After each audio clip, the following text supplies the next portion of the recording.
Welcome to LCS Talks. I'm Berkley Glazer, principal of Langley Christian Middle School, and today I've got Lauren Ens with us. She's our youth care worker for grades 6 to 12.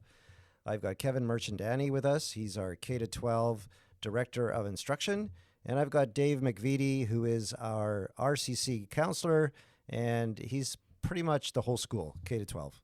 But primarily lives in the 6 to 12. I know, but you've been going down there a lot, so, it's all inclusive. We had the great opportunity this past week to engage with Preston Sprinkle. As you know, our high school and our middle school staff has been talking about our walk with sexual identity and our identity in Christ, and how do we handle that in the classroom. And meeting with Preston, he really just encouraged us to listen and learn from the posture of Jesus and applying that to the classroom. Talking about the duty of care towards our students in an educational context and merging our faith and our identity. And one of the things that Preston brought up was the idea of our culture is interpreting or causing our kids to interpret everything through a sexual lens. So, Lauren, I'm just going to get you to comment on, how do we challenge that in our students? For sure. I think one thing we should be asking are our students able to differentiate between relational connection, feelings of sexual longing, and discern between these thoughts and feelings? Because sometimes they feel similar, and it's hard to know what they're actually feeling. And so when they're being told to look through things in the sexual way, that all these feelings may be attraction towards someone else, that becomes who they are in their identity. And so, I think us questioning, well, are they able to differentiate right now? Are they at that point to know what a friendship feeling is, what just connection feels like, and having a friendship connection that feels good? Is that the same as longing to be with someone in a different way? Mm-hmm. Yeah, for sure. I mean, I don't know if you remember being a teenager, but kind of hormones are running rampant, right? Yep. And I remember some of the friendships and deep, deep connections I had with both girls and boys.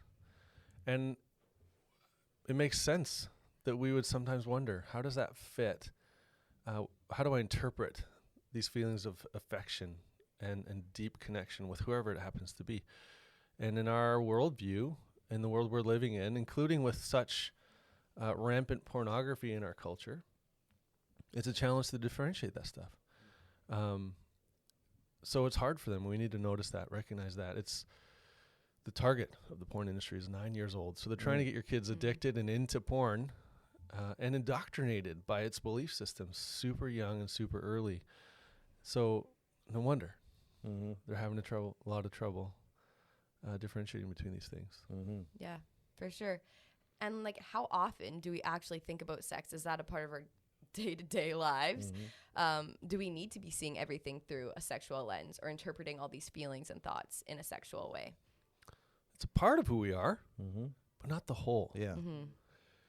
And so we don't want to shy away from the topic, but we also don't want to put so much focus on it that we lose sight of what else and who else we actually are. In fact, especially in the context of faith and Christianity, God tells us so much about who we are. And sex is part of that, but we don't want to be so focused on only one element that we get one-dimensional instead of three-dimensional and beyond. Yeah, there's a lot more to our identity than just who we're attracted to. Amen. Yeah. So one of the questions that Preston Sprinkle brought up was this whole understanding of binary and non-binary and feminine masculine stereotyping, and how our culture presents messages of often confusion. And so I'm wondering, what do we learn and how can we bring forward an understanding of supporting our students so they're moving from confusion to actually clarity and discernment? What can we do? Yeah, the way he phrased these different identities was the in-between identities. There's a rise of these things. And if you just slow down for a second to think about that, rampant hormones, having trouble discerning who it is you're attracted to, what your emotions mean, and what's going on inside, of course we're going to land in the in-between, where I just don't know who I am. I don't know how to interpret myself. It makes sense that these kids feel that way.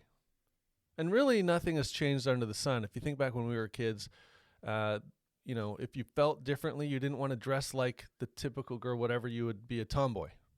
That was our easiest label, if you want to call it that. And now kids have new labels to help define what it is they feel inside. So what if it's not actually something we need to panic about? What if it's really not that new? And we're just scared because it's different. But really, it's just different language.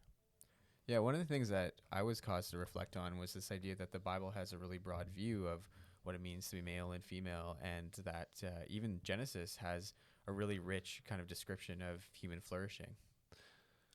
Yes. I think our culture's done a goofy job of defining masculinity, femininity. And churches, too, I think, for that matter. So what does it mean? I mean, when you look at the Bible, and I study some of the kind of the context of the Hebrew culture, you assume that mom was at home doing all the nurturing, but that's not the case. Dad was the one who was storytelling, who was educated, who would sit with the kids and be that gentle voice of story and nurture. Yes, he would teach them to care for and provide for family as well, but there was so much more to it than we assume and that we think in our context and culture. And so we need to kind of deconstruct and reframe some of our thinking around this. So you were saying earlier, Berkley, it doesn't make you a non-male, less masculine to love pink. Yep. Or whatever. I remember in kindergarten for me, my two favorite colors were pink and baby blue. Nice. This got me some labels. Okay? But I didn't care. Right. I don't know why I didn't care, but I'm glad I didn't. I still love those colors. And so, but culturally speaking, we label or we make assumptions around those things. And that's a mild example, but we need to deconstruct what it means. It's okay to like this and still be male or female or vice versa. So giving permission for it to be a much more broad thing than the narrow labels that we assume and have made it to be.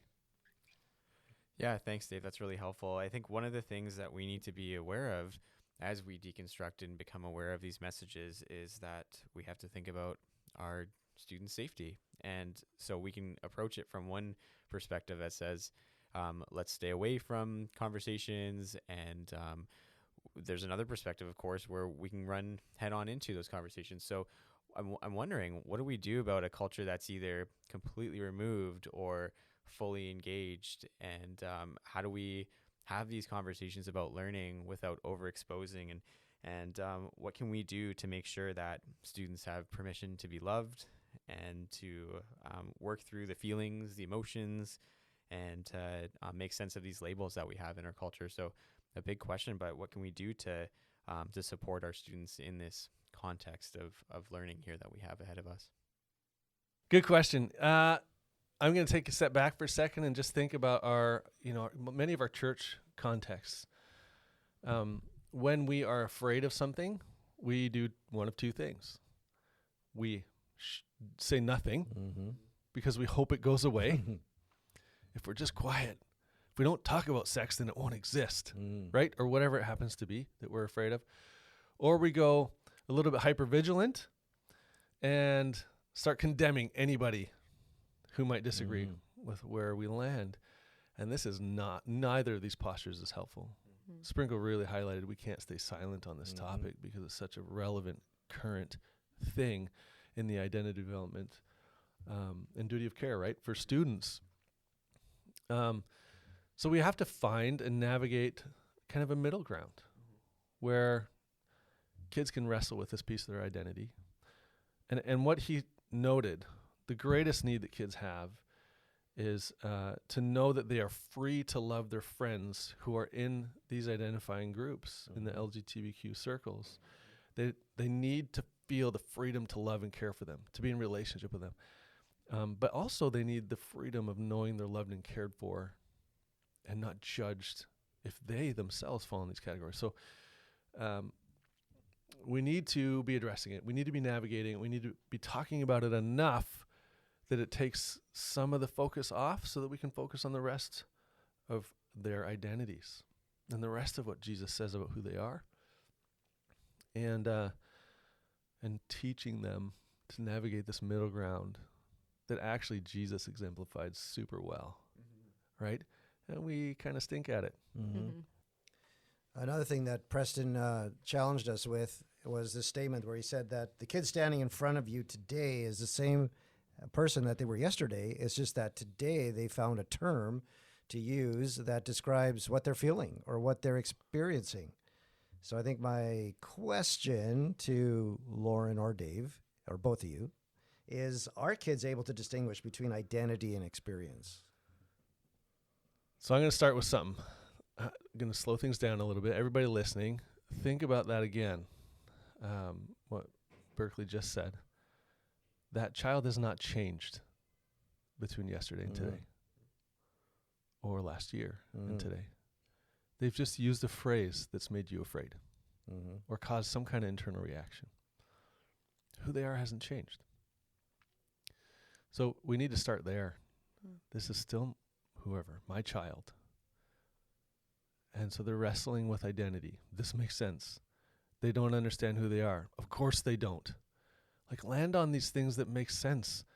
Don't let your emotions kind of get carried away and your reactions get carried away, because that's going to be the first sign to them of whether or not it's safe to be present and to listen. So starting there, what was the rest of your question? Are they able to distinguish between their identity and experience? Just because they're feeling this right now, that it fits, but is this their identity? Developmentally, not really. No. Go back to that age, grade 6, 7, 8, whatever, all the way through school. How much about who you were did you actually know beyond the shadow of a doubt? How much have you still held on to? There's pieces that you've wrestled with, left behind, questioned and wondered about. And with the rampant hormones, there's elements of all of these things that they can't appropriately discern. That's why they have parents to help make hard decisions, to keep them safe in the meantime until they're able to actually think straight. That's why we don't give them driver's licenses. That's why their prefrontal cortex, it doesn't actually finish developing as far as the cause and effect of what decisions they make until 21. So no, on a developmental level, they just need the space to know that they can ask questions and be safe and be loved unconditionally. And we can provide that for them as teachers and staff, but also as parents. So in our Q&A time with Preston Sprinkle, our staff raised two main considerations. First one being integrity to the biblical text. How do we uphold that? And how to respond to student questions. So then with these tensions, how can we have integrity to the biblical text and maintain the relationships with students? And how do we also not be perceived as homophobic or transphobic while not forgetting about the brokenness that exists in humanity? How do we live into some of these faith tensions, and how do we follow Jesus in what we do? So I think that's a big challenge in our culture today, is that we're kind of fed two options. We feel like we can either only be fully affirming, and if we're not that, then we are labeled homophobic or transphobic, or just told that these people will go to hell. And like, it's not like, our world is not black and white, right? Like Preston Sprinkle's book is called Living in a Gray World, because there's nothing that is black and white. That is so that is so easy to just distinguish. I wish it was. That'd make things a lot easier. But there is an in-between that we can land on. And I think, because either side of those is not great, I don't think necessarily.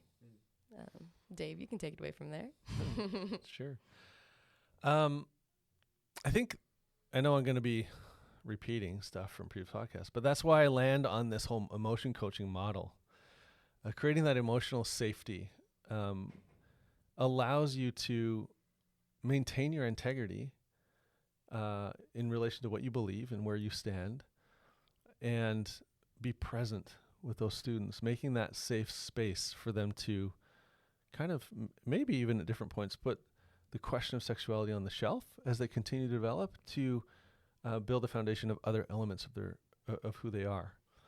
But if we don't validate, if we don't really sit in, yes, I don't blame you and it makes sense, and here's where we are together and you're not alone, then they're just fighting and screaming to be heard the whole time and don't hear anything else that you say about who they are.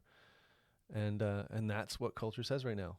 You have to start here. And if the culture says that, we remain silent and kids stay there. And they don't hear anything else.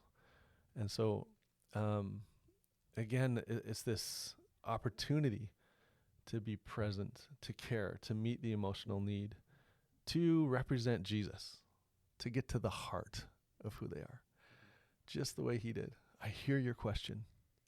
Now, what else is there? And I'm here with you. And who else are you? And how can we be here together? Yeah, that's just so true. And then just as we wrap up the talk here today, just to go around table and just anything that stood out, some big takeaways from our time with Preston. I know for me, Dave, that ties in beautifully with what you just said. But Preston really encouraged us to build that relational collateral, just to be with the kids.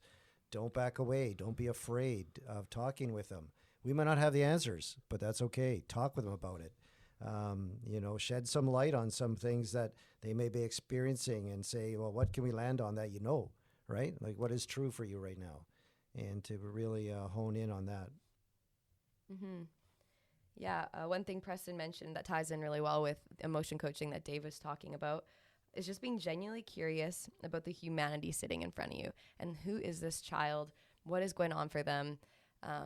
Despite what label they're identifying with or how they're feeling, like there's more to that person and what's going on for them. And so really just being curious about who they are and what they're going through, and not being scared or fearful of those labels and how that might fit with your beliefs or where you are at church or anything like that.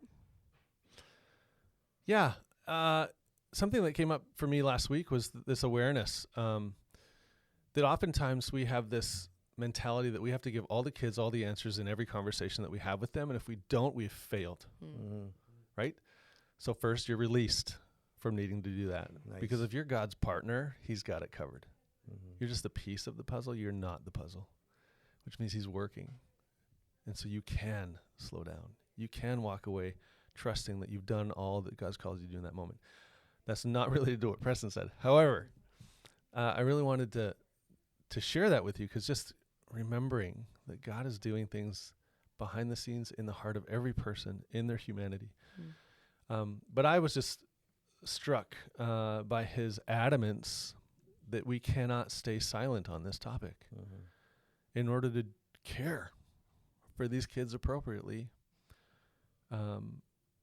we need to start trying to engage with it. We won't get it right every time. But staying silent is worse.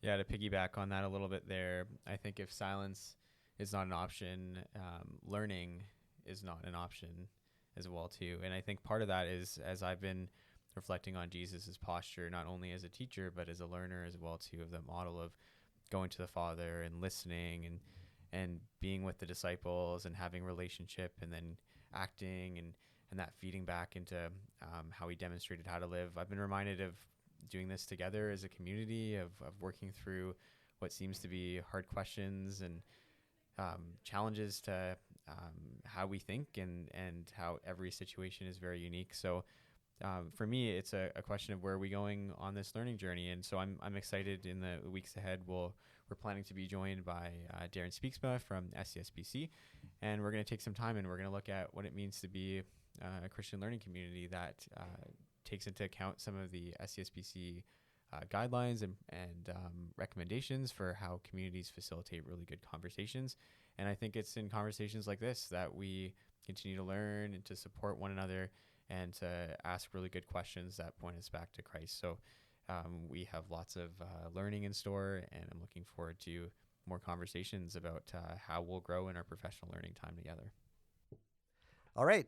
Just in case you were wanting to know more and listen to our whole complete time with Preston Sprinkle and the questions and all the good things he had to say for us, you can subscribe to our podcast and get the whole lowdown and listen to the whole interview with Preston. Well, thanks, panel, for being here today and contributing to this talk. Thank you so much for listening. And until next time, that's it for us.